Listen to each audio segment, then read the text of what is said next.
नमस्कार, मैं Baljeet Dhaka pinnacle publication से आप सभी का स्वागत करता हूं। और पिनेकल की जो ये किताबें हैं, 8 किताबें, जो 8th एडिशन है, मई 2026 तक जितने भी एग्जाम हुए हैं, जो एडुकेटिव बेस्ड पैटर्न पे एग्जाम हुए हैं और जो पहले एग्जाम हुए थे, वो सारे इसमें इंक्लूड कर दिए गए हैं।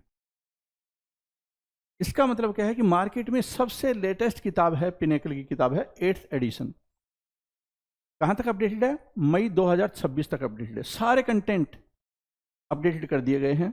और ये कहाँ भी मिलेगी आपको? Amazon, Flipkart, Snapdeal, Meesho, pinnacle की वेबसाइट और लोकल बुक शॉप पे मिलेगी।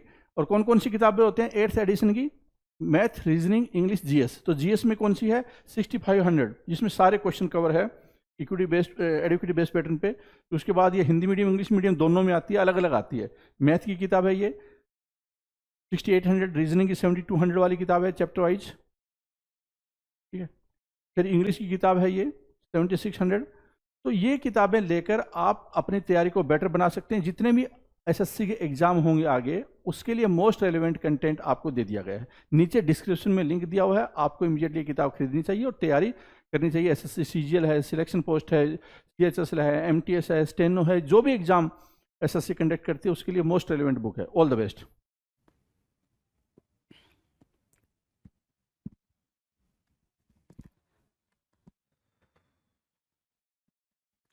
Hello everyone, welcome to all. आप सभी का स्वागत है एसएससी सीजीएल पिनेकल क्लासेस के अंदर। मैं आपका अपना रोहित सर और बात करने वाले हैं एडीएम्स के बारे में। एडीएम्स में भी बातचीत चल रही है जो हमारी, वो चल रही है क्या, लेटर जी से बेगिन होने वाले एडीएम्स की, है ना। जो जी लेटर से स्टार्ट होते हैं एडीएम्स, हम उन्हीं की बातचीत कर रहे हैं। तो बिना टाइम को वेस्ट किए हुए जरा आ जाते हैं टॉपिक पे, कहाँ कहाँ पहुंचे हैं हम। आ जाओ। 1101, 1101, 1101, राइट, यही है। ठीक है, ये स्क्रीन पे आपको दिख रहा है। इसका सिर्फ और सिर्फ इतना मतलब हुआ कि अभी तक आप 1100 क्वेश्चंस की प्रैक्टिस कर चुके हो। इडियम्स की 1100 क्वेश्चंस की आपने प्रैक्टिस कर ली है और आप जी लेटर तक पहुंच चुके हो।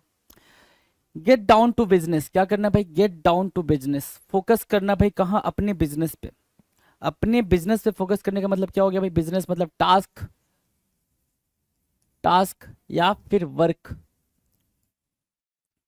टास्क या फिर वर्क, दोनों से रिलेट कर सकते हैं आप। टास्क, टास्क से भी रिलेट कर सकते हैं, वर्क से भी रिलेट कर सकते हैं। To begin work seriously, get down to business का मतलब क्या हो गया भाई? कार्य शुरू करना, है ना। बिल्कुल ईमानदारी से, मेहनत से, सीरियस तरीके से क्या करना भाई? अपने काम को स्टार्ट करना, उसको बोलते हैं क्या? Get down to business. क्या? Get down to business. To begin work seriously, काम शुरू करना कैसे भाई? सीरियस तरीके से, उसको बोलते हैं क्या? To begin work seriously, get down to business. Done है, इजी है।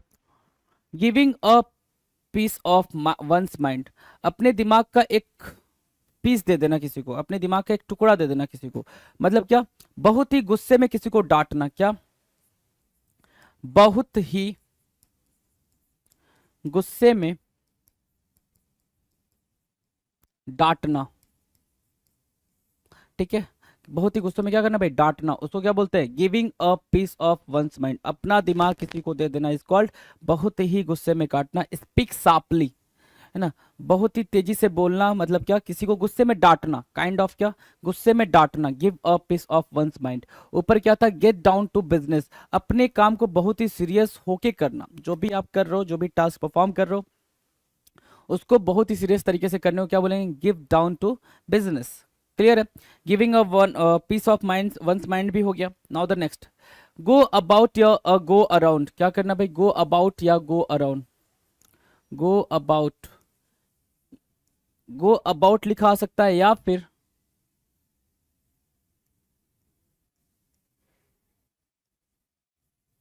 गो अराउंड लिखा आ सकता है। दोनों में से कोई भी लिखा आ सकता है। तो to continue to do something, go about or to go around की मीनिंग क्या हो जाएगी भाई? To continue to do something, कार्य चालू रखना। To continue to do something, जो आप कर रहे थे, आप कहते हो ना गो अहेड, गो अहेड, आगे बढ़ो, है ना, गो अहेड। ठीक है, तो उसको क्या बोलते हैं भाई? गो अहेड या गो अबाउट, गो अराउंड। क्या? अपना जो टास्क आप परफॉर्म कर रहे थे, उस टास्क को करते रहिए, रुकिए नहीं। That is called go about और गो अराउंड। डन है। गैरी मैंडरिंग वे, गैरी मैंडरिंग वे, गैरी मैंडरिंग वे, गैरी मेंडरिंग वे क्या कहलाता है? गैरी मेंडरिंग वे कहलाता है सर जालसाजी करना इन अ मैनिपुलेटिव एंड अनफेयर वे। क्या? अनफेयर वे। क्या? इन अ मैनिपुलेटिव, कैसे भाई? मैनिपुलेट करने वाले तरीके से होता है भाई, कोई कोई जो मैनिपुलेट करता है बातों को, या फिर सिर्फ बातों को नहीं, आंकड़े भी मैनिपुलेट कर दिए जाते हैं, है ना, जो भी अकाउंट्स होते हैं उनको मैनिपुलेट कर दिए जाते हैं। तो किसी भी चीज को क्या करना भाई? मैनिपुलेट करना, अनफेयर वे का यूज करना, मतलब जालसाजी करना, उसको क्या बोलते हैं? गैरी मैंडरिंग वे। क्या बोलेंगे भाई? गैरी मैंडरिंग वे। ये चीज ध्यान देंगे, गैरी मैंडरिंग वे। इसको लिखना है आपने, बिल्कुल प्यार से लिखना है। लो जी, मैंने मार्क किया, प्यार से लिखना है आपको, गैरी मैंडरिंग वे। क्लियर है? Gerrymandering way. Now next क्या कह रहा है? 1105, get the sack. Get the sack होना। सैक मैंने आपको बता रखा है भाई, सैक मीन्स व्हाट? सैक की मीनिंग आती है मतलब नौकरी से निकाल देना, नौकरी या काम से निकाल देना, जिसको वहां पे लिख रखा है बर्खास्त करना। क्या लिखा है भाई? बर्खास्त करना। तो गेट द सैक की मीनिंग हो गई क्या? B dismissed. बी डिसमिस्ड, बर्खास्त होना या नौकरी या काम से निकाल देना को क्या बोलते हैं भाई? Get the sack. याद रहेगा, गेट द सैक, इजी है, get the sack, right, get the sack. Grease the palm. Grease the palm, आप किसी के पाम को ग्रीस कर रहे हो। ग्रीस करने का मतलब क्या होता है? आप अपने हाथ से दूसरे का पाम नहीं, अब ऐसे समझो ना कि कोई ब्यूरोक्रेट्स है, कोई है तो जाके ब्यूरोक्रेट्स का हाथ थोड़ी ऐसे ऐसे पाम वो करेगा, ग्रीस करेगा, नहीं ना। ग्रीस द पाम की मीनिंग होती है कि आप अपना काम कराने के लिए किसी को ब्राइब दे रहे हो, अपना काम, अपना जो भी आपका काम फंसा हुआ है, जो भी डिफिकल्टीज आ रही हैं, उन डिफिकल्टीज को हटाने के लिए आपने सामने वाले को ग्रीस द पाम किया हुआ है, मतलब उसको क्या दिया हो भाई? ब्राइब दे रखा है, रिश्वत दे रखा है, घूस देना। क्या बोलते हैं भाई? घूस देना। उसको क्या बोलेंगे? ग्रीस द पाम करना। ग्रीस द पाम करना, ब्राइब देना। ठीक है। गेट द सैक की मीनिंग क्या थी? गेट द सैक की मीनिंग थी नौकरी से निकाल देना, नौकरी से निकालना, गेट द सैक होना। 1107 के go to rack and ruin. Rack and ruin, ruin अपने आप में बर्बाद करने के बारे में बात करता है भाई। कोई चीज रूइन कर देना मतलब खराब कर देना, बर्बाद कर देना का सेंस देता है भाई। तो go to rack and ruin, rack and ruin मतलब होता है get get into a bad condition. क्या? बर्बाद होना, get into a difficult situation, get into a difficult situation. ठीक है, get into a difficult situation या फिर get into a bad condition, that is called go to rack and ruin. बर्बाद हो जाना, क्या करना भाई? बर्बाद होना, बिल्कुल बर्बाद होना, उसको बोलते हैं go to rack and ruin, get into a bad condition. I am sure आपको चीजें क्लियर होंगी, काफी क्लियर होंगी, कहीं कोई इशू नहीं आ रहा होगा। If you have any kind of issue, please do comment in comment section, will figure out that, right. Now बात करेंगे इडियम्स बिगिनिंग विथ एच। हमने क्या क्या खत्म कर लिया भाई? एच लिखा हुआ आ रहा है, इसका मतलब ए खत्म किया, बी खत्म किया, सी खत्म किया, डी किया, ई किया, एफ कर लिया, जी कर लिया, है ना। तीन तीन मतलब बाकी हमने क्या किया? लेटर्स खत्म कर दिए। एच की बारी आ गई है, एच की बारी आई है, तो जरा देख लेते क्या है। एच बोल रहा है सबसे पहला जो आपको यहाँ पे इडियम्स देखने को मिल रहा है वो है हैगार्ड लुक। क्या? हैगार्ड लुक या हैगर्ड लुक, हैगार्ड लुक या फिर हैगर्ड लुक। मैंने आपसे ये भी कह रखा है क्या कि आपको प्रोनाउंसिएशन को लेकर बिल्कुल भी परेशान नहीं होना है ना। If you are preparing for any competitive exam, any I said ना, any competitive exam except UPSC, right, so you should not bother about what pronunciation. Why? Because they are not going to ask you about the pronunciation. वो पूछने में नहीं आने वाले हैं आपसे कि प्रोनाउंसिएशन कैसी होती है, क्या होती है। ठीक है, आपको वहां पे अपने आंसर को राइट डाउन करना होता है, मार्क करना होता है, टिक करना होता है, सिर्फ ये करना होता है। ठीक है, इंटरव्यू नहीं होने वाला है आपका कि आप बिल्कुल परेशान हो जा रहे हो। तो हैगार्ड लुक का मतलब क्या हो गया भाई? हैगार्ड लुक का मतलब ये हो गया सर, क्या? थका थका सा दिखना। क्या? एग्जॉस्टेड और वर्न आउट एक्सप्रेशन, बिल्कुल एग्जॉस्टेड लगता है ना, बहुत ज्यादा वियरी हो जाना। क्या हो जाना भाई? वियरी। वियरी मतलब थका थका होना, वियरी। ठीक है, वियरी मतलब क्या? बहुत ज्यादा टायर्ड हो जाना, एक्सट्रीम लेवल का टायर्डनेस आपके चेहरे पर से झलके, तो उसको क्या बोलते हैं भाई? एग्जॉस्टेड बोलते हैं या फिर हैगार्ड लुक बोलते हैं। इसके सामने यहाँ पे लिख लेना exhausted. Exhausted, exhausted means what? Exhausted means haggard look या फिर वेरी। क्या होगा भाई? Exhausted means what? Haggard look या फिर वेरी, बहुत ज्यादा थका हुआ महसूस करना, that is called haggard look. Done है, ये तो अब याद हो गया ना, हैगार्ड लुक तो याद हो गया, एग्जॉस्टेड बोलेंगे, ये तो बिल्कुल प्रिपेयर है आपको। Now next question is 1109। 1109 क्या कह रहा है? 1109 जरा आंसर करो, आंसर करो 1109। आ जाओ। हेयर स्टैंड ऑन एंड, है ना, hair stand on end. Hair stand on end का मतलब स्कैरी या terrifying. Hair stand on end, है ना, आखिरी में बाल का खड़ा होना, है ना, आखिरी में बाल का खड़ा होना मतलब अब कोई ऐसा बंदा आ जाए, ठीक है, जिसके बाल खड़े खड़े हो, आखिरी वाले भी, ये पीछे वाले सिर्फ बाल खड़े खड़े हो, ठीक है, और पीछे की तरफ देख रहा हो तो कैसा लगेगा भाई? डरा देने वाला लगेगा। स्कैरी टेरिफाइंग होगा भाई, डरावना, काफी डरावना। हेयर स्टैंड ऑन का मतलब क्या? फियरफुल लिख सकते हो इसको। काफी अगर इजी बनाना है तो इसको फियरफुल लिख सकते हो ताकि आपको याद रहे। हेयर स्टैंड ऑन की मीनिंग क्या हो जाएगी भाई? हेयर स्टैंड ऑन एंड की मीनिंग हो जाएगी फियरफुल, डरा देना, फियरफुल होना, ठीक है, डरा देने वाला, फियरफुल। स्कैरी, टेरिफाइंग, टेरिफाइंग भी वर्ड अगर याद रहता है आपको तो टेरिफाइंग भी मार्क करेंगे, स्कैरी भी मार्क करेंगे। स्कैरी और टेरिफाइंग आपके दोनों वर्ड क्लियर है। हेयर स्टैंड ऑन एंड, बिल्कुल इसको नोट डाउन करना पड़ेगा क्योंकि कोई भी वर्ड की मीनिंग आपको क्लियर नहीं हो रही है। हेयर स्टैंड ऑन एंड की मीनिंग क्लियर नहीं हो रही है। डन है। Hit the bull's eye, hit the bull's I. Bulls I, bull की आंखें देखिए, ठीक है, बर्ड्स आई जैसे आप बोलते हो ना, बर्ड्स आई बोलते हो तो वैसे बुल देखा होगा, बुल की आंखें। हिट द बुल्स आई मतलब बुल को कहीं और नहीं मार रहे हो, उसकी आंखों में मार रहे हो, ठीक है, ताकि वो आपको ना देख पाए ना आप पे अटैक कर पाए, राइट। तो आप सीधे उसको सेंटर पे अटैक करो। क्या करो भाई? Hit the centre, that is called hit the bulls eyes, hit the bulls eyes. Hit the centre of the target with the arrow, तीर निशाने पर लगाना, है ना, तीर निशाने पर लगना, इसको क्या बोलेंगे भाई? Hit the bull's eye. Hit the centre of the target, क्या? Hit the centre of the target, जो आपका टारगेट है आप सीधे वहीं हिट करो, that is called hit the bull's I.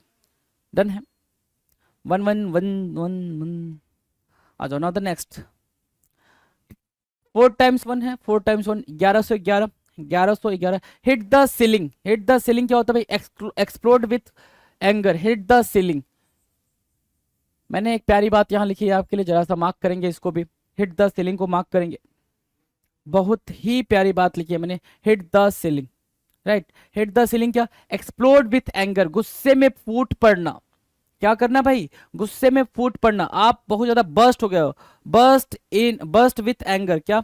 Burst with anger, burst with anger, ये भी लिखा हुआ आ सकता है, ये भी लिखा हुआ आ सकता है, जिसकी मीनिंग क्या होगी भाई? एक्सप्लोड विथ एंगर, गुस्से में फूट पड़ना। आप पिछले 15 दिन, 20 दिन से, 30 दिन से, 50 दिन से कोई बात सह रहे हो, सहते जा रहे हो, सहते जा रहे हो भाई, एक हद होती है सहने की, और फिर आप सडनली बिल्कुल शांत रहने वाले हो, ठीक है, लेकिन सडनली बिल्कुल गुस्से में आ गए, टेम्पर आपका लूज हो गया, ठीक है, और जैसे ही लूज हुआ आप क्या हो गए भाई? गुस्से में फूट पड़े, उसको बोलते हैं burst with anger, that is called गुस्से में फूट पड़ना। Hit the ceiling, hit the ceiling, CEILING, hit the ceiling मतलब आप सीलिंग पे हिट कर रहे हो। डन है। सीलिंग पे हिट करो, छत पे मारो, दैट इज कॉल्ड गुस्से में हो। हंगर फॉर नॉलेज, भाई इससे इजी ईडियम आपको मिलेगा नहीं, इससे इजी ईडियम क्या होगा भाई? नहीं मिलेगा, बिल्कुल नहीं मिलेगा। हंगर फॉर नॉलेज क्या? नॉलेज के लिए, ज्ञान के लिए, उसके लिए क्या होना भाई? भूखा होना। हंगर फॉर नॉलेज मतलब थर्स्ट फॉर लर्निंग, सीखने की भूख होना। सीखने की अगर भूख होगी तो आपको इडियम, फ्रेजेस, वन वर्ड, ये सब याद करने में बिल्कुल दिक्कत नहीं होगी, ये सब प्रिपेयर करने में बिल्कुल दिक्कत नहीं होगी। क्यों? क्योंकि आपके लिए, आपके पास क्या है? हंगर है, भूख है, हंगर है, ठीक है। हंगर फॉर नॉलेज मतलब thirst for learning. Hit the nail on the head, in hit the nail on the head, बिल्कुल सही ठिकाने पर चोट मारना, है ना। Make the exact point be right, make the exact point be right, बिल्कुल सही और सटीक। Hit the nail on the hand, sorry, hit the nail on the head, इसकी मीनिंग क्या होगी भाई? बिल्कुल सही ठिकाने पर लगना। जो भी आपका राइट पॉइंट था, आपने जब कोई बात बोली, आप बोलोगे, जैसे आपने कोई बात बोली तो बिल्कुल सटीक बैठ गई, बिल्कुल वो बात सटीक बैठ गई जाके, तो आप क्या बोलोगे उसको? Hit the nail on the head, आपने बिल्कुल सही सही बात बोली, बिल्कुल राइट फैक्ट बोला, बिल्कुल राइट टाइम पे बोला, that is called hit the nail on the head, right. तो बी राइट, आप इसको सिर्फ इतना भी लिख सकते हो, बी राइट, सही होना, सटीक होना। एक हिंदी में लिख सकते हो क्या? सटीक होना, सटीक होना या फिर सही होना। क्या बोलते हैं भाई? Hit the nail on the head, hit the nail on the head. Half hearted होना, हाफ हार्टेड मतलब क्या? आधे मन से, हाफ हार्टेड, आधा दिल, आधे मन से, आधे दिल से मतलब अनइंथुजियास्टिक विदाउट कमिटमेंट और इंथुजियाज्म, राइट, अनइंथुजियास्टिक। अब कभी कभी ऐसा होता है पढ़ने का बिल्कुल मन नहीं हो रहा होता, बिल्कुल मतलब रत्ती भर भी मन नहीं हो रहा होता है, ठीक है, और घर वालों ने इतना प्रेशर डाल दिया कि आप पढ़ने बैठ गए, तो आधे मन से आप पढ़ने बैठे, हाफ हार्टेड पढ़ने बैठे, बिल्कुल मन नहीं लग रहा, बिल्कुल बुक के पेजेस बस टर्न करो, ध्यान कहीं और चल रहा है, मतलब क्या, मन कहीं और भटक रहा है, तो दिमाग मतलब जो आंखें हैं वो यहाँ है लेकिन दिमाग और मन कहीं और चला गया, उसको बोलते हैं क्या, हाफ हार्टेड होना, without enthusiasm, without commitment, that is called heart hearted, ठीक है, सॉरी हाफ हार्टेड, क्लियर है, half hearted. Now the next कह रहा हेल्सियन डेज, हेल्सियन डेज क्या होता है सर, हेल्सियन डेज मतलब पीसफुल डेज, क्या, पीसफुल डेज, शांति भरे दिन,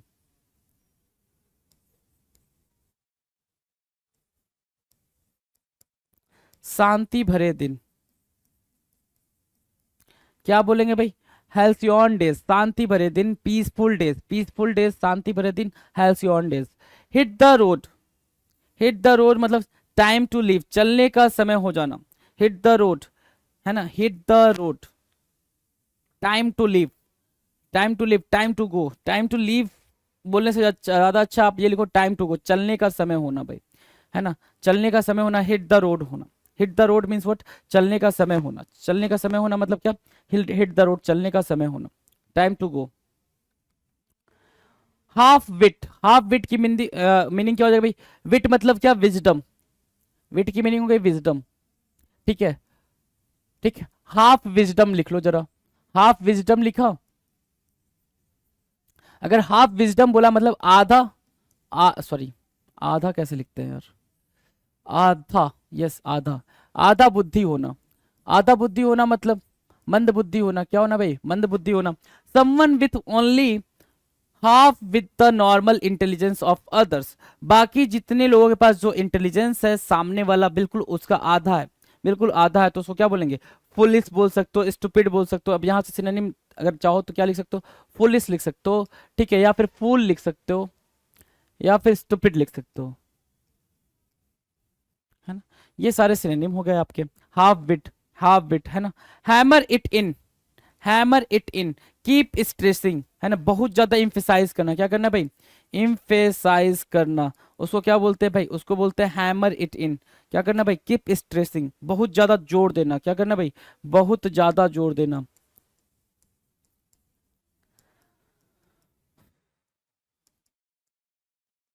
ठीक है, बहुत ज्यादा जोर देना मतलब हैमर इट इन, आप क्या कर रहे हो, उसको बहुत ज्यादा स्ट्रेस दे रहे हो, बहुत ज्यादा जोर दे रहे हो, उसको बोलते हैं क्या, हैमर इट इन, डन है। 1119, hammer out an agreement, hammer out an agreement, hammer out an agreement, किसी समझौते के सभी नियम निर्धारित करना, है ना, bargain and negotiate, bargain and negotiate, आप जब कोई भी एग्रीमेंट कर रहे हो, कहीं पे भी कोई बिजनेस स्टार्ट करना हो, ठीक है, आप पार्टनर बनाते हो, ठीक है, या फिर आप सब छोड़ो, सबसे सिंपल तरीका बताते हैं हम आपको, क्या आप कपड़े खरीदने गए शॉप पे, शॉपकीपर ने बताया क्या, 800 की शर्ट, ठीक है, 800 की शर्ट, लेकिन छोड़ो, तुम लड़कों से, तुमसे बार्गेनिंग होनी से रही, लड़कियों की बात करते, टॉप उन्होंने बताया, टॉप शॉपकीपर ने बताया क्या, 800 की टॉप, 800 की टॉप हो गई भाई, ठीक है, अब गर्ल्स को पता होता है कि भाई वो टॉप की कीमत क्या है, औकात कितनी भाई, 800 देने लायक है नहीं है, मतलब उनका सिक्स सेंस काम कर रहा होता है कि भाई नहीं 800 का तो नहीं लग रहा भैया, है ना, आप मुझे बेवकूफ़ बना रहे हो, तो भैया फिर पूछेंगे भैया कितना देना है आपको, तो फिर जो गर्ल्स होती हैं वो बोलती है भैया 300, मतलब उनकी बार्गेनिंग देख रहे हो, 800 वाले सामान की कीमत 300 रुपये, है ना, 300 से मतलब करते करते करते करते वो 300 से कितने देंगी भाई, 50 रुपये ज़्यादा दे सकती हैं, 350 तक, है ना, 800 का सामान वो कितने में लेकर आई, 350, 350 में लेकर आई, तो उन्होंने क्या किया, hammer out of an agreement करा, जो उन्होंने परचेजिंग करनी थी उनको पता था कि मुझे एक्चुअल कितना प्राइस पे करना है, उनको एक्चुअल पता था कि मुझे कितनी प्राइस पे करनी है, तो वो बार बार उस पर हैमर कर रही थी, स्ट्रेस दे रही थी, भाई ये एग्रीमेंट इतने में ही होगा, वो निगोशिएट कर रही थी, बार्गेन कर रही थी, वो उस एग्रीमेंट पे आ रही थी कि हाँ भाई ये 800 की, अब मान लो अपन जाएंगे भाई 800 की शर्ट है, हमको लगेगा भैया 100 रुपये कमा रहे होंगे ये, तो हम क्या करेंगे, 700 में बोलेंगे, वो बोलेगा नहीं भैया लाओ ना तुम्हारा ना मेरा 750 दे दो, है ना, तो हम लल्लू लाल बन के आ जाएंगे 750 दे के, राइट। तो वो होता है भाई क्या, हैमर आउट एंड एग्रीमेंट की मीनिंग होगी क्या, बार्गेन एंड निगोशिएट करना। क्या करना भाई, बार्गेन एंड निगोशिएट करना। आप बेहतरीन तरीके से बार्गेनिंग कर पा रहे हो नहीं कर पा रहे हो, निगोशिएशन कर पा रहे हो नहीं कर पा रहे हो, that is called hammer out and agreement. किसी भी एग्रीमेंट पे, किसी भी कोई भी चीज करने के लिए, कोई भी समझौता करने के लिए प्रॉपर नियम वगैरह देख लेना, हर एक बात पे, हर एक पहलू पे बात कर लेना, उसको बोलते हैं hammer out and agreement. Hammer out and agreement, I hope आपको भूलेगा नहीं है। Hammer and tongs, hammer and tongs का मतलब क्या होता है, विथ ग्रेट एफर्ट और एनर्जी। क्या, with full energy, with full energy, पूरी एनर्जी पूरी एफर्ट के साथ, पूरी एनर्जी पूरी एफर्ट के साथ, बहुत प्रयास या ऊर्जा के साथ कोई चीज करना। हैमर एंड टोंग्स, मैंने जो भी प्रिपरेशन करी है वो विद हैमर एंड टोंग्स करी है। मैंने जो भी प्रिपरेशन करी है अपने एग्जाम को लेके, मैंने जो भी प्रिपरेशन करी है अपने एग्जाम को लेके विद हैमर एंड टोंग्स करी है, मतलब अपनी पूरे एनर्जी के साथ मैं लगा हुआ हूं कि वो एग्जाम मेरा प्रॉपर तरीके से क्लियर हो जाए, उसको बोलते हैं क्या, हैमर एंड टोंग्स होना, मतलब पूरा प्रयास करना, पूरी एनर्जी लगाना। Hand and glove with, hand and glove with, hand देखा आपने, हाथ, हाथ तो देखा ही होगा, ग्लव्स भी देखा है। तो हैंड और ग्लव्स का क्या रिश्ता भाई, दोनों जब ठंडी आती है तो मिल जाते हैं, एक दूसरे से चिपक जाते हैं, है ना, ठंडी में यही होता है, ठीक है। तो चिपक जाना मतलब बहुत ज्यादा क्लोज होना, इन क्लोज कोऑपरेशन, क्या होना भाई, इन क्लोज कोऑपरेशन, मिलन, मिलजुल कर क्या करना भाई, काम करना, ठीक है। उनको ही पता है कि उनको मेरी जरूरत है ना, और उनको पता है उनको मेरी जरूरत है, ठीक है। तो दोनों एक दूसरे से मिलजुल कर बिल्कुल चिपके रहते हैं, काम करते हैं, उसको बोलते हैं हैंड एंड ग्लोव विथ। जब भी हैंड और ग्लोव लिखा लिखा हुआ आ जाए, मतलब क्या, इन कोऑपरेशन ही मार्क करेंगे आप, मिलजुल कर काम करने को क्या बोलते हैं भाई, हैंड एंड ग्लोव विथ बोलते हैं। क्लियर है, प्रिपेयर रहेगा हैंड एंड ग्लोव विथ, कोई दिक्कत, in close cooperation. Hand to mouth existence, hand to mouth existence, with barely enough to eat and survive on a day by day basis।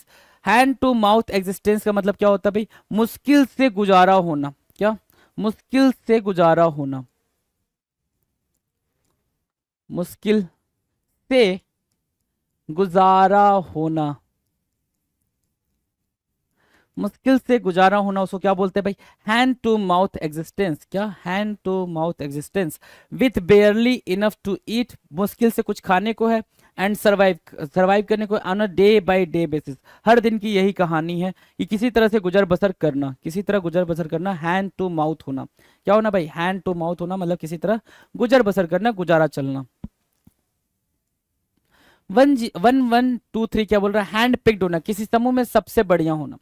Chosen from among the very best, hand picked, क्या बोलते भाई, hand picked. ये जो भी मैंने Apple खरीदे ना, ये सारे हैंड पिक्ड खरीदे हैं। जितने भी एप्पल खरीदे हैं, आप कुछ भी खरीदने जाते हो, मम्मा लोग को ऑब्जर्व किया करो, बिल्कुल मम्मा को ऑब्जर्व करना मतलब आपको बहुत सारी चीजें सिखा देंगी।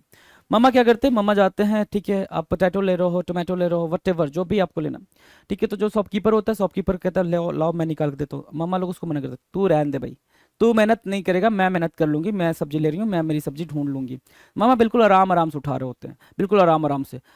जो वो टोमेटो वाला भैया होता है वो क्या बोलता है, मैडम सब बढ़िया है, सब अच्छे से, मैंने सब एकदम अच्छे वाले सारे सारे हमारे प्रोडक्ट हैं, है ना, आलू अच्छा है, प्याज अच्छा है ना, ये गोभी वगैरह जो भी है यहाँ पे सब अच्छा है, ठीक है। तो मामा बोलते हैं ठीक है कोई दिक्कत नहीं है। मम्मा क्या करेगी, मम्मा एक एक उठाएगी, मम्मा एक एक उठाएगी, मतलब सब सारे बढ़िया रखे हुए, उसमें से क्या करना भाई, एक एक उठाना, हैंड पिक करना। क्या करना भाई, हैंड पिक करना, मतलब बहुत ही बढ़िया चीजों में से भी आप क्या करो, उसमें से भी बेहतरीन निकालने की कोशिश कर रहे हो, हैंड पिक्ड कर रहे हो। क्या, chosen from among the very best, आपके पास क्या बहुत बढ़िया चीजें अवेलेबल है, उनमें से भी क्या करो, जो सबसे बेहतरीन है आप उसको निकाल रहे हो, दैट इज कॉल्ड, किसी समूह से सबसे बढ़िया प्रोडक्ट को उठाना, किसी समूह से सबसे बढ़िया इंसान को चूज करना, that is called hand picked, right. Hands down होना, है ना, हैंड्स डाउन मतलब क्या, निसंदेह, हैंड्स डाउन, ठीक है। जैसे कभी कोई टीचर पढ़ाता है या फिर कोई भी कोई बात होती है, ठीक है, तो किसी बच्चे को क्या हो सकता है भाई, किसी बच्चे को डाउट हो सकता है, तो हर बार वो हैंड रेज करता, हैंड रेज करता, हैंड रेज करता। किसी दिन टीचर ने एक्सप्लेन करा, किसी ने हैंड रेज नहीं करा, मतलब किसी को कोई डाउट ही नहीं आया, क्या नहीं आया भाई, डाउट ही नहीं आया, that is called hands down होना, that is called hands down होना। Absolutely beyond question and without doubt, कोई डाउट ना होना, किसी भी तरीके का कोई डाउट नहीं होना, उसको बोलते हैं हैंड्स डाउन होना। हैविंग नो डाउट्स, हैविंग, है ना, नो डाउट्स, ठीक है। अच्छा अगर मैं नो डाउट्स लिख दूं तो हैविंग नो डाउट होता है, हैविंग नो डाउट्स लिख दो तो एरर है भाई, पेपर में ये एरर कई बार आ रखा है, ये भी चीज ध्यान दें, पेपर में ये एरर कई बार आ रखा है, having no doubts, no doubts करके उसने लिखा है, तो नो डाउट्स जितनी बार लिखा है वो सब एरर है क्योंकि नो क्या है भाई, सिंगुलर है, सिंगुलर के साथ डाउट आ रहा है तो वो भी सिंगुलर आएगा। Having no doubt about anything, किसी चीज के बारे में डाउट नहीं होना उसको बोलते हैं हैंड्स डाउन होना, हाथ का नीचे होना, हाथ का नीचे होना मतलब क्या, किसी चीज के बारे में कोई भी डाउट नहीं है। हैंड पिक्ड की मीनिंग क्या थी, हैंड पिक्ड की मीनिंग थी सर क्या, किसी समूह में से सबसे बढ़िया वाली चीजों को चुनना, हैंड पिक्ड याद हो गया होगा आपको। हैंड टू माउथ मतलब क्या होता है भाई, हैंड टू माउथ मतलब बहुत ही मुश्किल से सर्वाइव करना। हैंड एंड ग्लोव विथ मतलब क्या होता है, इन कोऑपरेशन, है ना, बिल्कुल मिलजुल के काम करना, that is called hand and glove with. ठीक है, हैमर एंड टोंग्स की मीनिंग क्या होती है भाई, विथ ग्रेट एफर्ट, पूरी कोशिश करना, पूरे एनर्जी के साथ लगे रहना, that is called hammer and tongs. Hammer out of an agreement होता है क्या, कोई भी निगोशिएशन या बार्गेनिंग करना, निगोशिएशन और बार्गेनिंग करने को क्या बोलते हैं, hammer out of an agreement, right. Hammer it in मतलब क्या, कीप स्ट्रेस, और हैव विट मतलब क्या, having no wisdom, right. Hunt down, next है भाई हंट डाउन, हंट डाउन मतलब क्या, chase and follow someone, chase मतलब पीछा करना, फॉलो करना किसी का पीछा करना, हंट डाउन करना, क्या करना भाई, हंटिंग डाउन, क्या होगा भाई, हंटिंग डाउन, चेजिंग समवन। कभी कभी क्या लिख कर आएगा, hunting down,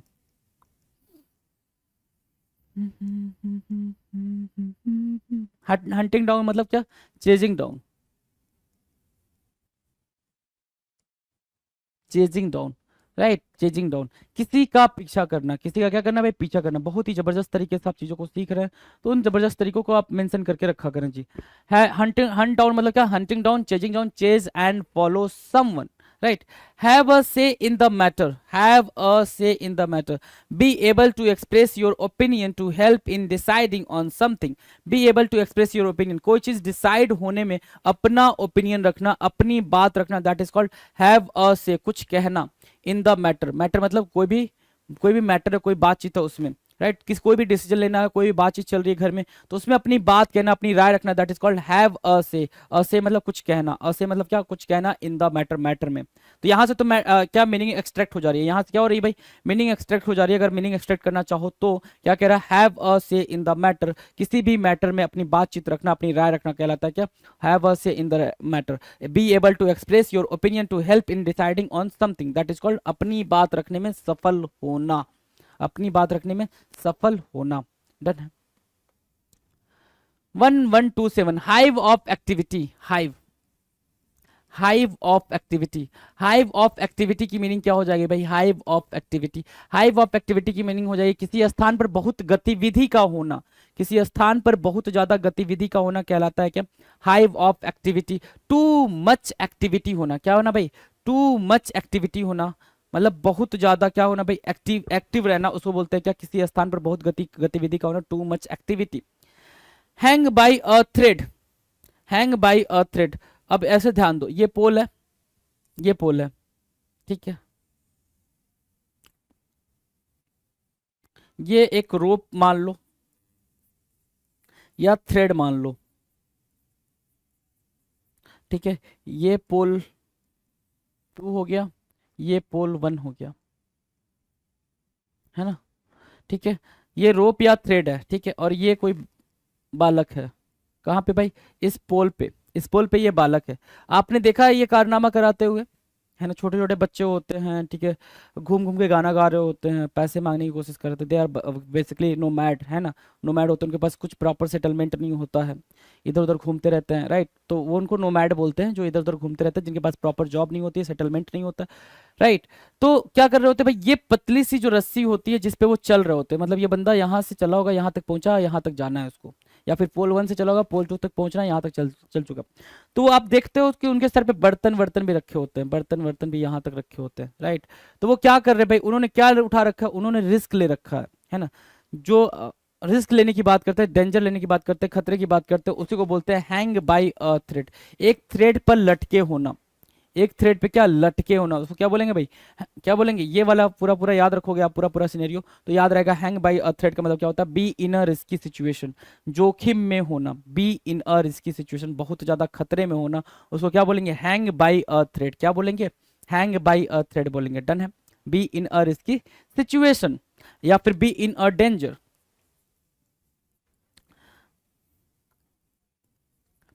be in a danger, खतरे में होना, बी इन अ डेंजर, खतरे में होना। डन है। नाउ द नेक्स्ट कह रहा है होल्ड अ ग्रज।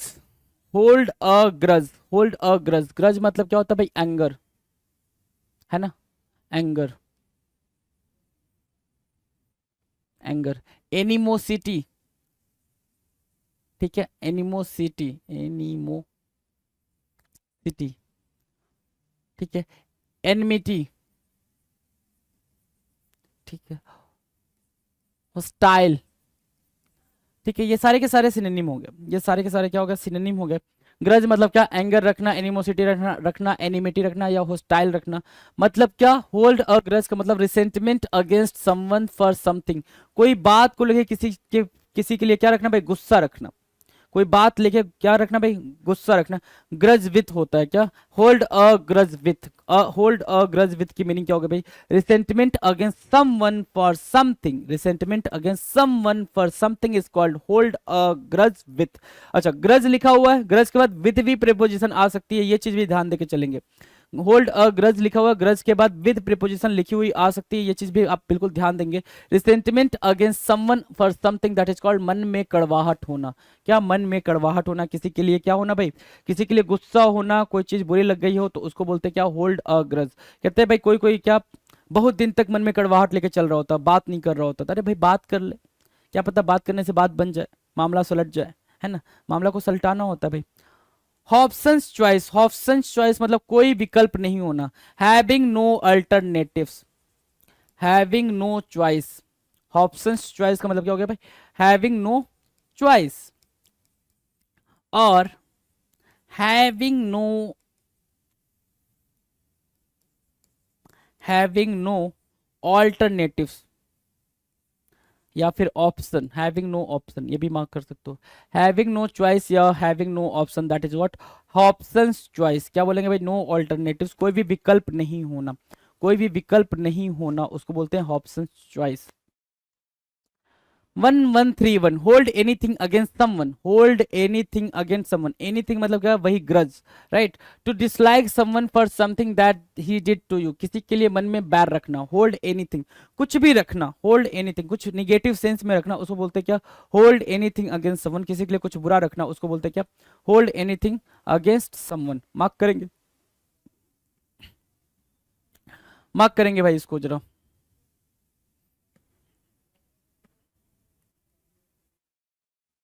डन है। Hold anything against someone, to dislike someone for something that he did to you, किसी के लिए मन में बैर रखना। Happy as a lark, happy as a lark, क्या? Feeling, extreme level of bliss कह सकते हो, ब्लिस बोल सकते हो इसको, है ना। अ ग्रेट हैप्पीनेस बोल सकते हो, अ ग्रेट हैप्पीनेस। डन है। ब्लिस या फिर अ ग्रेट हैप्पीनेस। लार्क एक क्या है? बर्ड होता है। लार्क क्या होता है भाई? बर्ड होता है, देखो यहाँ लिखा होगा, हाँ। As happy as a bird singing in a tree, एक ऐसा बर्ड जो क्या होता है भाई? ट्री के ऊपर गाता रहता है, ठीक है। तो उसको वो जैसे वो खुश होके गाता रहता है, वैसे क्या? हैप्पी एज अ लार्क मतलब बहुत ज्यादा खुश होना, कुछ मिल गया हो ऐसा आप फील करना, उसको बोलते हैं क्या? Happy as a lark. Hold back, hold back मतलब भावनाओं पर काबू रखना। हेसिटेट और control your emotions, hold back. Hold back की मीनिंग क्या होगा भाई? हेसिटेट, हेसिटेट और कंट्रोल योर इमोशंस, हेसिटेट और control your emotions, that is called hold back. Hesitate और कंट्रोल योर इमोशंस क्या कहलाता है भाई? होल्ड बैक कहलाता है। होल्ड बैक मतलब क्या? भावनाओं पे काबू रखना। हेसिटेट और कंट्रोल योर इमोशंस, क्लियर है। Humorous anecdote, humorous anecdote, humorous anecdote मतलब क्या होता है? Telling of an incident as a funny story. Humorous, humorous मतलब फनी होता है, ह्यूमरस मतलब क्या होता है? फनी, कॉमेडी, है ना, फनी, ठीक है। एनेक्डोट मतलब स्टोरी, और शॉर्ट स्टोरी लिख लो, a short story, right, a short story, ठीक है। तो telling of an incident as a funny story, दिलचस्प और हास्यास्पद, हास्यास्पद घटना के बारे में बताना। है ना। जैसे क्या आपकी लाइफ में कोई इंसिडेंट हो गया है, आपको उस इंसिडेंट को याद करके बहुत हंसी आती है, तो आप चाहते हो कि सामने वाला भी मुस्कुराए, हंसे, तो आपने वो स्टोरी सामने वाले को सुना दी कि भाई वैसे जा रहा था, वैसे हो रहा था, ये वो जो भी कहानी आपने सुनानी है वो कहानी आप सुना रहे हो, उसको बोलते हैं क्या, humorous anecdote, humorous anecdote, right. Hold back मतलब क्या, हेसिटेट होना, अपनी फीलिंग को कंट्रोल करना, अपनी इमोशंस को कंट्रोल करना, इज कॉल्ड होल्ड बैक।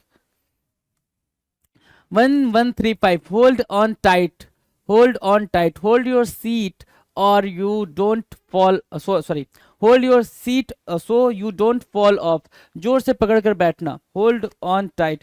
कभी कभी आप क्या करते हो भाई, आपको डर लग रहा होता है जब बाइक वाइक पे बैठते हो, तो ठीक है, तो आपने सीट पकड़ के बैठ गए हो, अपनी सीट पकड़ के क्या हो बैठ गए हो, तो उसको बोलते हैं होल्ड ऑन टाइट, अपनी सीट को जोर से पकड़ कर बैठना, अपनी सीट को जोर से पकड़ कर बैठना is called hold on tight, hold on tight. Done है। Hmm. Harbouring a grudge, harbouring a grudge मतलब क्या होता है भाई, बदले की भूख, हार्बरिंग, हार्बर कर रो, है ना, वो चीज क्या करो, हार्बर करो, क्या, ग्रज, ग्रज मतलब क्या, एनिमोसिटी, एंगर, है ना, इसके साथ भरे पड़े बैठे हो, तो wanting to get revenge for something that happened in the past, किसी ने आपके साथ बहुत बुरा किया है, किसी ने आपके साथ क्या किया, बहुत बुरा किया है, उसको लेके आप अपने मन में बैठे हो, और उसके लिए आप सही वक्त का इंतजार करो कि भाई आने दे सही वक्त, मैं तुझे भी बताऊंगा, उसको क्या बोलते हैं भाई, हार्बरिंग अ ग्रज। आप अपने गुस्से को क्या करो, पाल रहे हो, अपने उस रिवेंज को क्या करो, पाल रहे हो, हार्बर करो, खिला पिला के और ज्यादा स्ट्रांग कर रहे हो, नहीं खा जाएगा मैं, है ना। तो हार्बरिंग अ ग्रज की मीनिंग क्या होगी भाई, एनिमोसिटी होना, एंगर होना, होस्टाइल होना, ठीक है। चलें आगे। 1137, हार्ड फीलिंग्स होना मतलब ग्रजेस होना, सारी बातें ग्रजेस पे चल रही है, ग्रजेस होना, हार्ड फीलिंग्स मतलब, वैसे भी अगर हार्ड फीलिंग्स मतलब किसी के लिए हार्ड फीलिंग्स आ गई तो हेट वाली भावना आ जाएगी, क्या, हेट वाली भावना आ जाएगी, एंगर वाली भावना आ जाएगी, हॉट, क्या, हार्ड फीलिंग। सॉफ्ट फीलिंग अगर वो आ जाए तो सॉफ्ट फीलिंग कहते हैं ना भाई, मेरे अंदर उसके लिए सॉफ्ट फीलिंग है, या फिर सॉफ्ट फीलिंग्स के अलावा सॉफ्ट कॉर्नर है, सॉफ्ट कॉर्नर है ना, सॉफ्ट कॉर्नर की भी मीनिंग क्या होगी भाई, वही, ठीक है ना, बिल्कुल, सॉफ्ट कॉर्नर है मतलब मेरे अंदर कुछ ना कुछ उसके लिए सॉफ्टनेस है, सॉफ्ट फीलिंग है, ठीक है, उसके वेल विशिंग के लिए, या फिर जो भी आप बोलना चाहो। हार्ड गोइंग मतलब facing difficult, facing difficult situation, बहुत ही डिफिकल्ट सिचुएशन से गुजरना, उसको क्या बोलते हैं भाई, हार्ड गोइंग, बहुत ही डिफिकल्ट सिचुएशन से गुजरना, difficult word, not so easy, उसको क्या बोलते हैं भाई, हार्ड गोइंग। डन है, हार्ड गोइंग डन है, इजी है। Now the next, hard knocks, hard knocks का मतलब होता है life disappointments and blows, life disappointments, life के डिसअपॉइंटमेंट, लाइफ के क्या भाई, जीवन के थपेड़े जिसको बोलते हो ना, तुमने अभी जीवन के थपेड़े कहाँ खाए हैं, पापा जी लोग बोलते हैं ना, पापा लोग क्या बोलते हैं, यही बोलते हैं ना, तुमने बेटा अभी जीवन के थपेड़े ही नहीं खाए। ओहो,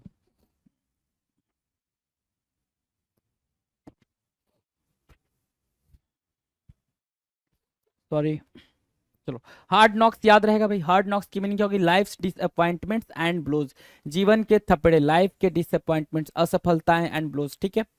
hard nut to crack, hard nut to crack मतलब क्या, बहुत जिद्दी या अड़ियल होना, हार्ड टू प्लीज भी लिख कर आ सकता है, हार्ड टू प्लीज, या फिर हार्ड टू, है ना, ये भी लिख कर आएगा तो आपको मतलब समझ में आना चाहिए, क्या, हार्ड नट टू क्रैक मतलब क्या, a difficult person to convince और bring around to a different point of view, मतलब होता है ना, किसी किसी ने कोई कोई थॉट बना लिए, कोई बंदा है किसी बात पे कोई थॉट बना लिया, अब आप उसको चाहे जितना भी कह के रखो, जैसे कास्टिज्म कहते हैं भाई, कास्टिज्म नहीं होता, ये वो फलाना ढिमकाना, जो भी बात है आप बोलते हो, अब सामने वाला बंदा नहीं भाई कास्टिज्म जरूरी है, होना चाहिए, समाज में सबका अलग अलग लेवल है, अलग अलग स्थान है, तो इसको बोलते हैं हार्ड नट टू क्रैक, क्या, उस बंदे को आप समझा समझा के थक गए हो, लेकिन उसके समझ में रत्ती भर भी नहीं आ रहा है, क्या, कि भैया देखो ये चीजें नहीं होनी चाहिए, तो एक ऐसा डिफिकल्ट पर्सन या जिसको कन्विंस करना क्या हो, बहुत ही मुश्किल हो, बहुत ही जिद्दी हो, स्टब बन भी बोल सकते हो, क्या बोल सकते हो उसको, स्टब बन भी बोल सकते हो, कहीं कोई दिक्कत नहीं है इस बात को बोलने में, राइट, स्टब बन भी बोल सकते हो। डन है, चलो पीछे देख लें, थोड़े थोड़ा देख लेते हैं कुछ क्वेश्चंस को।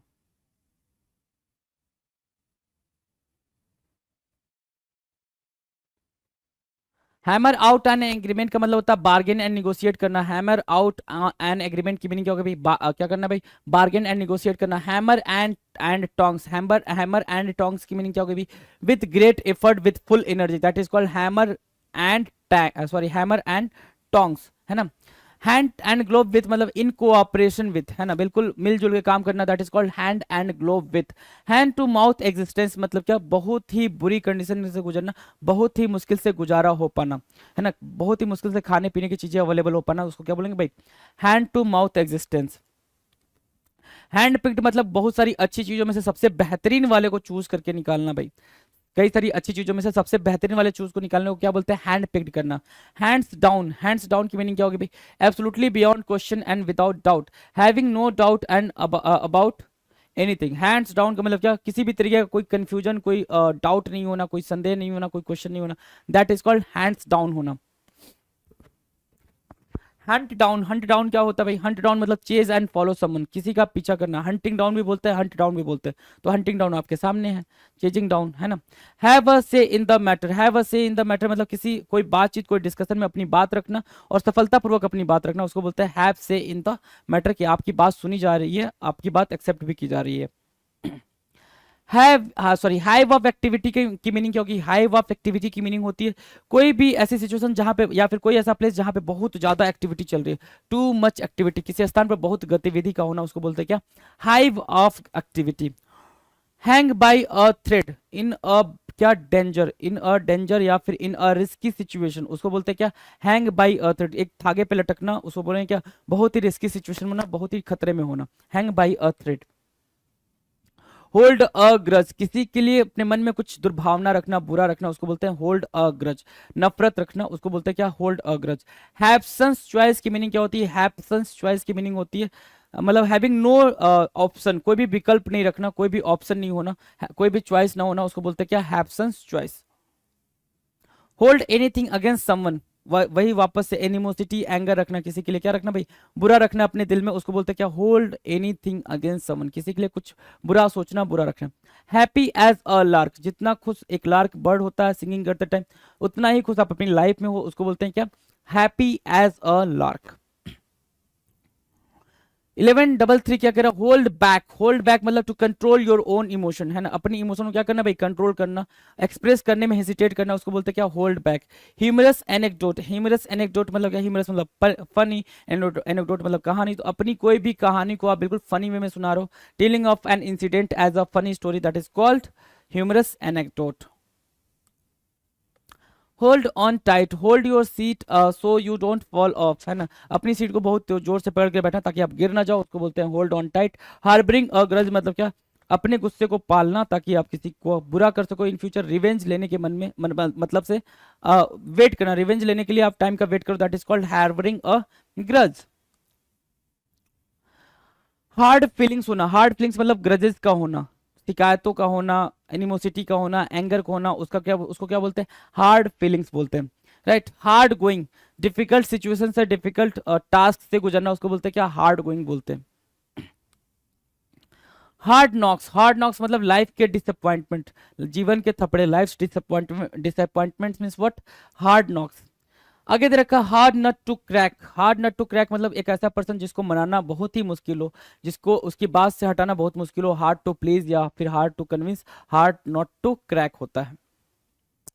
नाउ नेक्स्ट कह रहा है 1141 हार्ड प्रेस्ड, क्या बोल रहा है भाई? Hard pressed. Facing financial crisis, facing financial crisis बहुत ही बुरी वित्तीय संकट का सामना करना, वित्तीय संकट से गुजरना, उसको बोलते हैं हार्ड प्रेस्ड। क्या बोलेंगे भाई? Hard pressed. Facing financial crisis, क्या? Facing financial crisis, that is what? Hard pressed. Done है, हार्ड प्रेस्ड डन है। Hard to swallow, hard to swallow difficult to accept take और endure due to the loss of S, है ना, मुश्किल से हजम करना, डिफिकल्ट टू एक्सेप्ट टेक और endure due to loss of S. Hard to swallow, कोई चीज आपने, होता है ना भाई, कभी कभी हम फेल हो जाते हैं लाइफ में, क्या होते हैं? फेल हो जाते हैं और लगता है कि नहीं अब फेल हो गए, अब कुछ नहीं हो सकता, और वो फेलियर हम एक्सेप्ट करना नहीं चाह रहे होते हैं, वो फेलियर हम बिल्कुल एक्सेप्ट नहीं करना चाह रहे हैं। अगर एक्सेप्ट करके आगे बढ़ जाए तो हमारी लाइफ बहुत खूबसूरत हो जाएगी, ये हम नहीं समझते हैं। वही इसी को बोल रहा है हार्ड टू स्वेलो, जो चीज़ निगली ना जा सके, जो फेलियर आप एक्सेप्ट ना कर सको, है ना। डिफिकल्ट टू एक्सेप्ट, टेक और endure due to loss of S, मुश्किल से हजम कर पाना, कोई चीज आपने बहुत ही मुश्किल से डाइजेस्ट करी उसको बोलते हैं क्या, hard to swallow. Hold out for more, hold out for more, hold out मतलब वेट करना, फॉर मोर ज्यादा के लिए, होल्ड आउट मतलब क्या, to wait.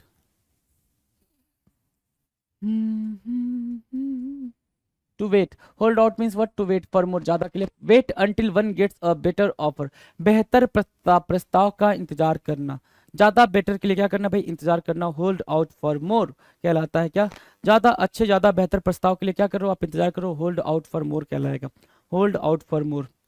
Hard boiled, hard boiled क्या होता है, बहुत पीड़ा से गुजरा हुआ व्यक्ति, क्या, been through a lot of suffering, बहुत ही पीड़ा से गुजरा हुआ व्यक्ति, हार्ड बॉइल्ड बहुत ही बुरी तरीके से क्या हुआ भाई, झंझावातों को झेला हुआ और हर एक चीज से हर एक फेज को देखा हुआ बंदा हार्ड बॉइल्ड, बॉइल्ड कहलाएगा, क्या कहलाएगा भाई, हार्ड बॉइल्ड।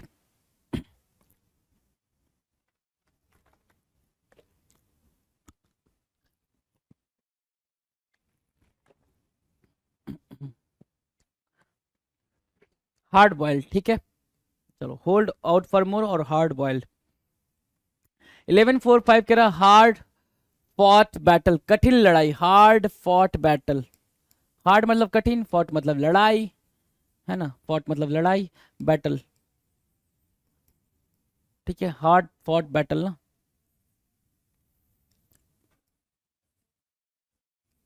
है ना, hard fought battle, struggle hard to get और अचीव, हार्ड फॉट बैटल की मीनिंग क्या होगा भी, स्ट्रगल हार्ड बहुत ही कठिन परिश्रम करी है आपने कोई चीज अचीव करने के लिए, बहुत ही लंबी बहुत ही कठिन लड़ाई, बहुत बड़ा संघर्ष रहा है उस चीज को पाने में, उसको क्या बोलेंगे भाई, हार्ड फॉट बैटल, ठीक है, डन है, क्लियर है, आ जाओ। हार्ड हेडेड, हार्ड हेडेड मतलब क्या, स्टबर्न जिद्दी, है ना, हार्ड टू प्लीज,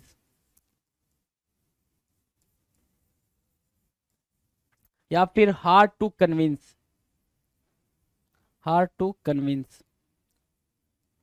ठीक है, हार्ड हेडेड या hard to please, hard to convince, उसको क्या बोलेंगे भाई, स्टबर्न बोलेंगे, क्या बोलेंगे, स्टबर्न बोलेंगे, है ना। हार्ड फॉट बैटल मतलब क्या, बहुत ही कड़ा संघर्ष, बहुत ही कठिन लड़ाई।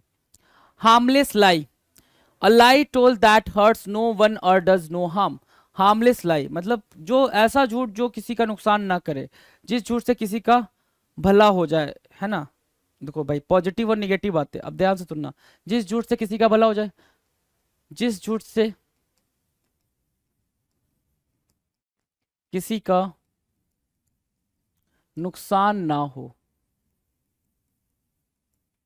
उसको क्या बोलते हैं भाई, उसको बोलते हैं हार्मलेस लाई। अब ये हो गया पॉजिटिव तरीके से बोलना, ये हो गया थोड़ा सा निगेटिव को यूज कर लेना, है ना। तो जिस झूठ से किसी का भला ना हो, सॉरी, जिस जिस झूठ से किसी का भला हो उसको क्या बोलते हैं, हार्मलेस लाई बोलते हैं, बोलते हैं ना, जो झूठ बोलने से किसी का घर बच जाए वो झूठ बोल देना चाहिए, ऐसी वाली बात है। ठीक है, तो भाई उसको हार्मलेस लाई बोलते हैं। Harping away at someone, harping away at someone का मतलब क्या, गुस्से में किसी की बार बार शिकायत करना, harping away at someone. Complaining repeatedly with anger and dissatisfaction, किसी बात से आप गुस्सा हो, किसी पर्सन से गुस्सा हो और उसकी कंप्लेन बार बार लगातार करो, that is called harping away at someone, harping away at someone, लगातार और बार बार कंप्लेन करने को क्या बोलते हैं भाई, harping away at someone. has been someone, one who has been someone important in the past but it is not anymore, किसी जमाने में बहुत महत्वपूर्ण होना, किसी जमाने में बहुत महत्वपूर्ण होना, इसका मतलब सिर्फ ये हो गया कि आपको कोई सक्सेस मिल गई थी बहुत पहले, ठीक है, और आपको लग रहा है कि उस सक्सेस के दम पे आप अभी तक टिके रहोगे, तो भाई हर दिन सक्सेसफुल होना जरूरी है, हर एक दिन, कोई भी ऐसा डे ना जाए जिसमें आप सक्सेसफुल ना हुए हो, तब तो वो सक्सेस का कुछ मतलब है। आप सक्सेसफुल हुए थे करीब करीब मान लो आज से 8 साल पहले, ठीक है, और आप उसी सक्सेस पे अपनी लाइफ को आज एंजॉय करना चाह रहे हो, दैट इज नॉट पॉसिबल, है ना। ठीक है, हर दिन सक्सेसफुल होना किसी ना किसी कंटेक्स्ट में बहुत जरूरी है। तो हैज बीन समवन का मतलब क्या, कोई और होना, has been someone means what, कोई और होना, तो मतलब पहले बहुत ज्यादा महत्वपूर्ण थे, अब आपकी लाइफ का कोई वैल्यू नहीं है, आपकी लाइफ किसी के लिए बहुत ज्यादा इंपॉर्टेंट नहीं है, उसको बोलते हैं क्या, has been someone. One who has been someone in important in the past but is not any more, अब बहुत ज्यादा इंपॉर्टेंट नहीं है, अब ज्यादा महत्वपूर्ण नहीं है, उसको क्या बोलेंगे, किसी जमाने में महत्वपूर्ण होना, किसी जमाने में क्या होना भाई, महत्वपूर्ण होना, राइट। तो हैज बीन समवन, डन है, हैज बीन समवन, क्लियर है। इजी है ना, इजी है, अरे हाँ ना तो बोलो। हैज इट ओवर मतलब क्या, किसी मुद्दे पर बात करके निष्कर्ष पर आना।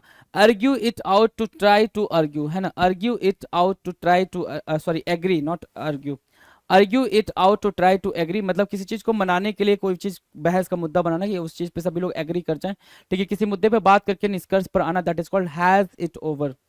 हैज इट ओवर क्या, HASH, has it over, done है, हैज इट ओवर याद रहेगा।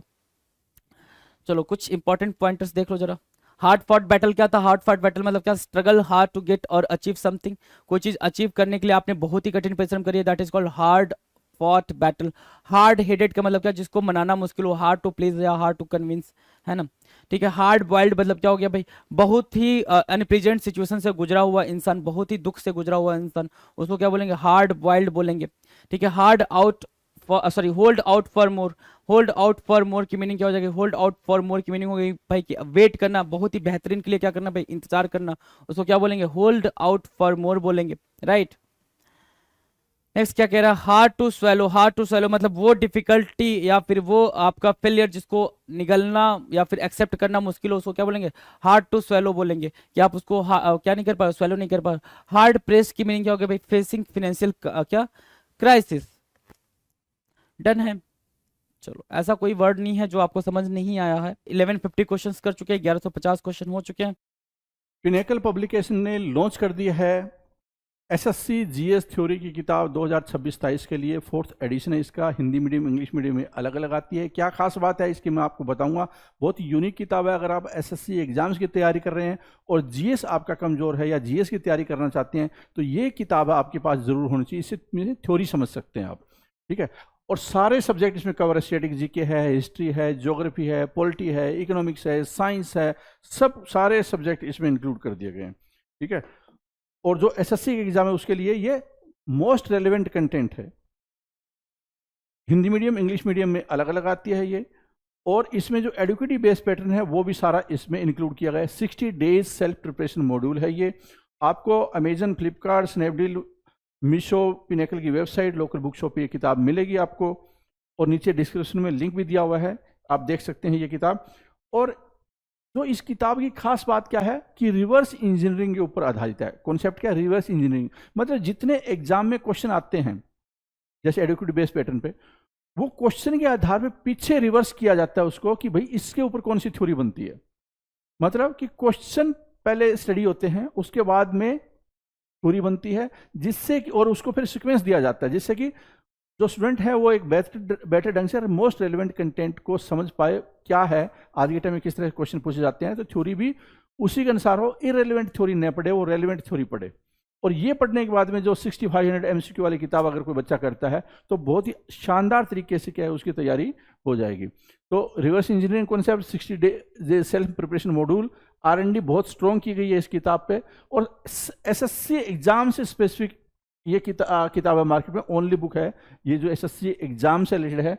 इसका मतलब मोस्ट रेलेवेंट कंटेंट है। हिंदी मीडियम इंग्लिश मीडियम ये किताब अलग अलग आती है, और ये कहाँ पे, Amazon, Flipkart, Snapdeal, local book shop, इस सब पे मिलेगी आपको। पेपर क्वालिटी पिनेकल की आपको पता है, बाइंडिंग क्वालिटी ये सब बहुत अच्छी होती है, और हर किताब पे आपको ये वाली यूनिक आईडी होती है जिससे गारंटी मिलती है कि आप इसको स्कैन करेंगे पता चलेगा, और इसको रजिस्टर कर लीजिए, इससे आपको 50 पॉइंट भी मिलेंगे, कॉइन्स मिलेंगे, जिससे आप पिनेकल का टेस्ट पास है या ई बुक है, जो भी डिजिटल कंटेंट है वो आप खरीद सकते हैं। तो इससे आपकी किताब का पता चलेगा कि ये वास्तव में ओरिजिनल किताब है, और ये हर किताब पे होता है यूनिक आईडी।